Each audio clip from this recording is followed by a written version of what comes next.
بسم اللہ الرحمن الرحیم۔ السلام علیکم۔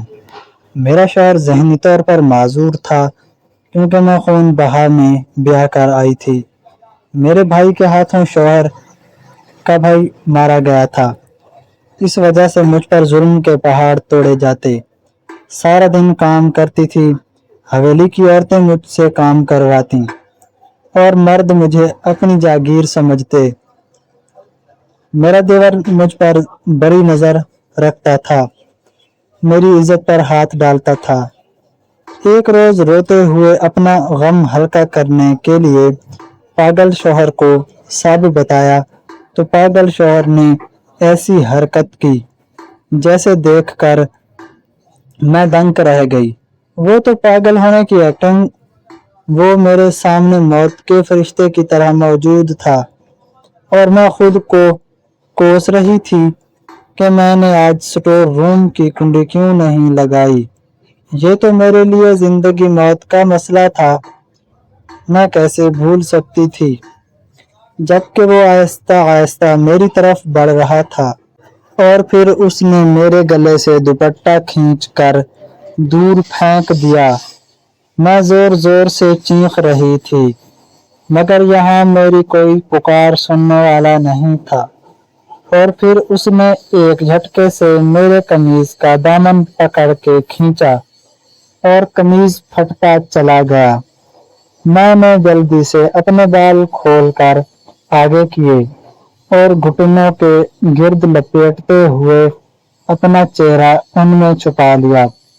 میں رو رہی تھی اور اس سے رحم کی بھیک مانگ رہی تھی مگر وہ بے رحم بنا مجھ پر حاوی ہوتا گیا اور اس طرح میں برباد ہو گئی۔ آج میری عزت لٹ گئی تھی جسے میں 3 سال سے میں بچا رہی تھی، آج تار تار ہو گئی تھی، اور یہ سب کرنے والا کوئی اور نہیں بلکہ میرا دیور تھا۔ مجھے لگا تھا یہی قیامت کی گھڑیاں ہیں، لیکن میں نہیں جانتی تھی کہ میرے اوپر یہ قیامت روز بیتنے والی ہے۔ 18ویں صدی سے لے کر 21ویں صدی تک بہت کچھ بدل گیا ہے۔ انسان نے ترقی کی کئی منازل طے کر لی ہیں، جسمانی مشقت سے مشینوں سے روبوٹ تک پہنچ گیا ہے۔ کچے مکانوں کی جگہ پکے مکانوں نے لے لی ہے، چھوٹے قصبے بڑے شہروں میں تبدیل ہو گئے ہیں، جگہ جگہ پر سکول، کالج اور ہاسپٹلز کی سہولیات میسر ہیں۔